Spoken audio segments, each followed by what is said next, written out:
కావాలనే మీ కలను నెరవేర్చుకోండి. సంప్రదించండి హెగ్డే ఫెర్టిలిటీ, హైదరాబాద్, తెలంగాణ. నమస్కారం, వెల్కమ్ టు ఐ డ్రీమ్. ధర్మ మార్గం విత్ విజిత కార్యక్రమానికి స్వాగతం.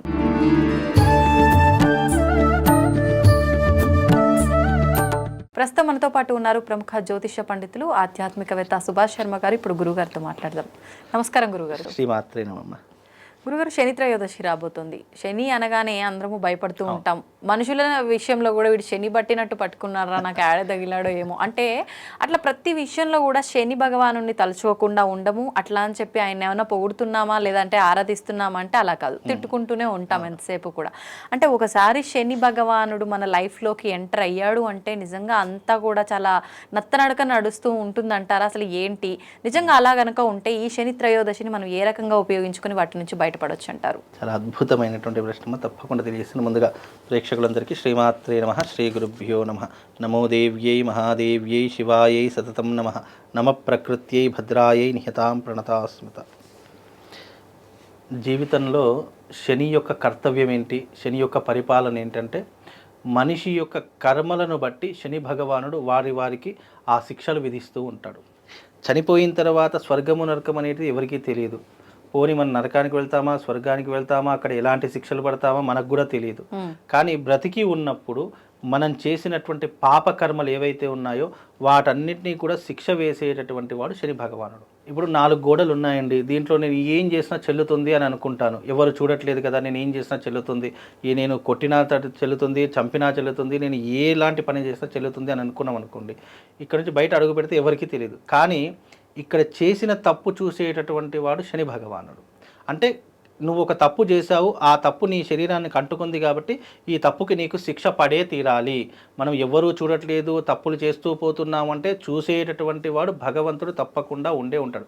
అలాంటి తప్పులకు కూడా శిక్ష వేసేటటువంటి వాడు శని భగవానుడు. అందుకే జాతకంలో ఆయనకు కర్మకారకుడు అని పేరు.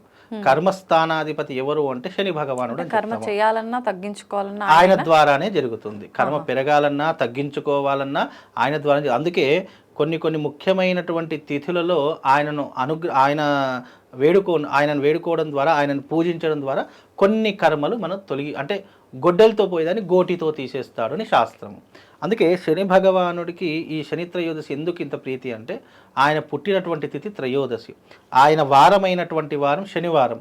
కాబట్టి ఆయనకి ఇష్టమైనటువంటి తిథి వారం ముహూర్తాలలో గనక మనం ఆయనను అర్థించి పూజించడం ద్వారా కొంతవరకు వ్యతిరేకత తగ్గేటటువంటి అవకాశం ఉంటుంది. మరి శని జాతకంలో ఉన్నప్పుడు ఎలాంటి కష్టాలు కలిగిస్తాడో ఒకసారి తెలుసుకుంటే అర్థమవుతుంది. మనుషులకు ఏలినాటి శని కానీ, అర్ధాష్టమ శని కానీ, అష్టమ శని కానీ ఉండడం కారణం చేత, లేదా శని మహర్దశ నడుస్తున్నటువంటి కాలము చేత వాళ్ళకి ఎలాంటి ఇబ్బందులు వస్తాయంటే ఆస్తి నష్టం జరుగుతుంది. జీవితంలో పోలీస్ స్టేషన్లు, కోర్టులు, ఇవే వాళ్ళ జీవితం అంతా గడిచిపోతూ ఉంటుంది. భార్యాభర్తల మధ్య వైరం ఏర్పడుతుంది, విడిపోయేటటువంటి అవకాశాలు ఏర్పడుతూ ఉంటాయి. 4వది సఖ్యత తగ్గిపోతూ ఉంటుంది, కుటుంబం వీడిపోయేటటువంటి అవకాశం ఉంటుంది. అలాగే సంపాదించిన డబ్బంతా కూడా వ్యర్థ ప్రయోజనాలకు వెళ్ళిపోవడం జరుగుతూ ఉంటుంది. వ్యసనాలు, పరస్త్రీ వ్యామోహము, జూదము, మద్యము, ఇవన్నీ కూడా అలవాటు అయ్యేటటువంటి సిచ్యువేషన్స్ జరుగుతూ ఉంటాయి. రోడ్డు ప్రమాదాలు, యాక్సిడెంట్లు జరగడము, స్కిన్ ఎలర్జీస్ రావడము, రోగ సంబంధితమైనటువంటి వ్యాధులు పెరిగిపోవడం, ఇవన్నీ కూడా ఎప్పుడు జరుగుతాయి మనిషి జీవితంలో అంటే శని ఎంటర్ అయినప్పుడు ఇవన్నీ కూడా తప్పకుండా జరుగుతాయి. ఈ కర్మ ఫలితం నుంచి తప్పించుకున్నటువంటి మానవుడు సృష్టిలో ఎవరూ కూడా ఉండరు. చాలామంది అడుగుతారు, ఏంటంటే పురుడులోనే చనిపోయాడండి, ఆయన ఆ శని దశ అనుభవించలేదంటే ఆయన పుట్టినటువంటి దశ కూడా శని మహర్దశ అయి ఉంటుంది. చాలా మంది పురుడులోనే చనిపోయారు అంటే అతని రాకకు కారణము ఈ సమయంలో పుట్టాలి, ఈ సమయంలో మరణించాలి అనేటప్పుడు ముందుగా తీరిపోయినట్టే. ఎందుకంటే పుట్టుక చావు రెండు వెంటనే రాశాడంటే ఆయన పుట్టడం చావడం ఆయన కర్మ కాబట్టి వెంటనే జరిగిపోయింది. ఇక ఆయనకు కర్మ ఫలితం అంటదు. మళ్ళీ జన్మలో మళ్ళీ కర్మ అనుభవించడానికి మళ్ళీ ఏదో ఒక రూపాంతరం చెందుతాడు.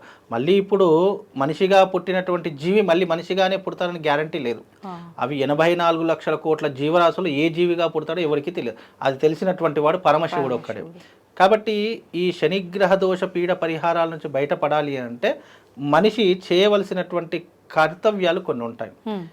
ఇప్పుడు ఏ రాశుల వారికి శని దశ ఉంటుంది అని అంటే మేషరాశి వారికి ఏలినాటి శని ప్రభావం ప్రారంభమైంది. అంటే వాళ్ళకు 7.5 సంవత్సరాలు ఏలినాటి శని ఉంటుంది. ఇక మేషరాశి వారు 7.5 సంవత్సరాలు వాళ్ళ జీవితం అతి దారుణంగా జరగబోతుంది ఇప్పుడు. ఎందుకంటే మొన్ననే రీసెంట్లీ ఈ శని ప్రభావం మీనరాశిలోకి అడుగుపెట్టింది కాబట్టి మేషరాశి వారికి ఏలినాటి శని ప్రభావం 7.5 సంవత్సరాల పాటు ఉంటుంది. తర్వాత కుంభరాశి వారికి ఇంకా 2.5 సంవత్సరాల పాటు ఉంటుంది. ఇక మీనరాశి వారికి కూడా దాదాపుగా 5 సంవత్సరాల వరకు ఈ యొక్క శని ప్రభావం ఉంటుంది. అలాగే ఈ సింహరాశి వారికి అష్టమ శని నడుస్తుంది. అర్ధాష్టమ శని, ధనుసు రాశి వారికి అర్ధాష్టమ శని. ఈ రాశుల వారు ఈ సంవత్సరం అంతా కూడా చాలా విపరీతమైనటువంటి కష్టాలు పడుతూ ఉంటారు. అష్టమ శని, అర్ధాష్టమ శని ఇవి ఎన్ని సంవత్సరాలు ఉంటాయి? అర్ధాష్టమ శని అంటే తన రాశి నుంచి 4వ స్థానంలో శని ఉంటే దాన్ని అర్ధాష్టమ శని అంటారు. అష్టమ శని అంటే సింహరాశి వారికి అష్టమ శని నడుస్తుంది. ఇప్పుడు సింహము, కన్య, తుల, వృశ్చికం, ధనస్సు, మకర, కుంభం, మీనం.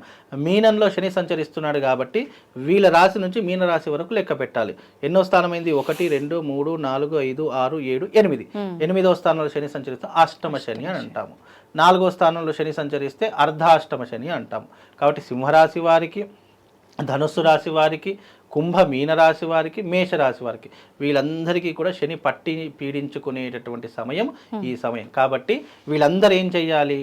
శని భగవానుడి దగ్గరికి వెళ్ళాలి. ఈ శనివారం శని త్రయోదశి కాబట్టి ఆంజనేయ స్వామి ఆలయానికి వెళ్తే అక్కడ నవగ్రహాలు ఉంటాయి. అక్కడికి వెళ్ళేటప్పుడు ఎలాంటి వస్తువులు తీసుకొని వెళ్ళాలంటే బెల్లం తీసుకొని వెళ్ళాలి, నల్ల నువ్వులు తీసుకొని వెళ్ళాలి, నువ్వుల నూనె తీసుకొని వెళ్ళాలి, నల్లటి వస్త్రం తీసుకొని వెళ్ళాలి, ఒక దీపపు కుండి తీసుకొని వెళ్ళాలి. ఏం చెయ్యాలి అంటే నువ్వులు, బెల్లము, కాస్త నువ్వుల నూనె, ఈ మూడింటిని కలిపి ఒక లడ్డూలాగా చేయాలి. అట్లా 5 లడ్డూలు చేసుకోవాలి. బెల్లము, నువ్వులు, నువ్వుల నూనె ఈ 3 మిశ్రమం చేసుకోవాలి. ఆ తర్వాత ఈ క్లాత్, నల్ల క్లాత్ ఉంటుంది కదా, నల్ల బట్ట, దాన్ని వత్తిలాగా చేసుకోవాలి. చాలా మంది శని భగవానుడు దూదితో వేసిన దీపాలు వెలిగిస్తారు. దూదితో వేసిన వెలిగించద్దు. నల్లటి వస్త్రం వత్తిలాగా చేసుకొని దీపపు కుందిలో వేసుకొని దాన్నే దీపంలో వెలిగించాలి. ఇది 2వ పద్ధతి. 3వ పద్ధతి ఏంటంటే ఒక రావి ఆకు తీసుకొని మనం చేసిన లడ్డూలు ఉంటాయి కదా, ఆ రావి ఆకులోనే నైవేద్యం పెట్టాలి. పెట్టిన తర్వాత 9 ప్రదక్షిణలు చేయాలి. 9 ప్రదక్షిణలు చేసిన తర్వాత అందులో 3 లడ్డూలు తీసుకోవాలి. 3 లడ్డూలు గోమాతకు సమర్పించాలి. ఒక లడ్డు కాకికి పెట్టాలి, ఇంకో లడ్డు శని భగవానుడికి పెట్టాలి. ఇట్లా 5 లడ్డూల సంఖ్య ముగిసిపోయింది. కాకి శని భగవానుడి వాహనం కాబట్టి కాకికి పెట్టాలి. అలా పెట్టడం ద్వారా కొంతవరకు సమస్యలు క్లియర్ అయిపోయే అవకాశం ఉంటుంది. ఇక అక్కడంతా అయిపోయిన తర్వాత ఏం చేయాలి? వెంటనే ఆంజనేయ స్వామి దగ్గరికి వెళ్ళాలి. శని భగవాను పూజించి ఆంజనేయ స్వామిని పూజించకపోతే ఈ పూజ వ్యర్థమే, ఫలితం ఉండదు.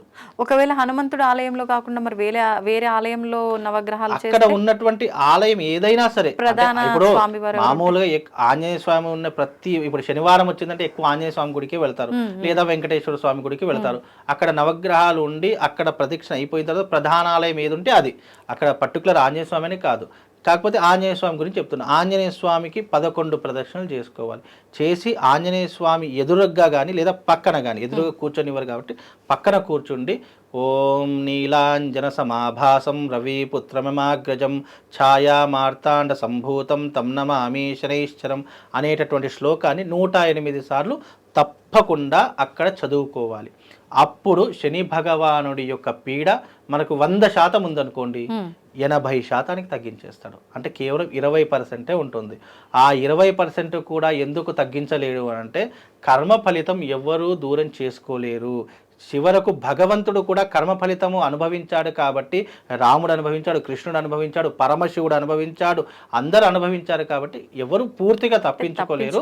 కొంతవరకు ఉపశమనం తగ్గించుకోవచ్చు, ఉపశమనాన్ని పొందొచ్చు. కాబట్టి ఈ రకమైనటువంటి పద్ధతి చేస్తే ఈ శని త్రయోదశి నాడు శని భగవానుడు మిమ్మల్ని కొంతవరకు బయటపడేసేటటువంటి అవకాశం ఉంది. కాబట్టి ఈ రకమైన పద్ధతి చేసుకోండి. ఇది నిజంగా అందరికీ అవసరమయ్యే రెమెడీ అండి. ప్రతి ఒక్కరు ఇబ్బంది పడుతున్నాం శని భగవానుడు ఎంటర్ అయ్యాడంటే మనిషి సంతోషంగా ఉన్నటువంటి మనిషి దుఃఖ సముద్రంలో పడిపోతాడు. ఎప్పుడు చూడలేనటువంటివి మన జీవితంలో ఇది జరగకూడదు అని ఏదైతే అనుకుంటామో అదే జరిగేలా చూపించేవాడు శని భగవానుడు. కాబట్టి కొంతవరకు ఉపశమనం కావాలంటే ఈ రకమైన పద్ధతి చేసుకుంటే చాలు, జీవితం చాలా బాగుంటుంది. ధన్యవాదాలండి.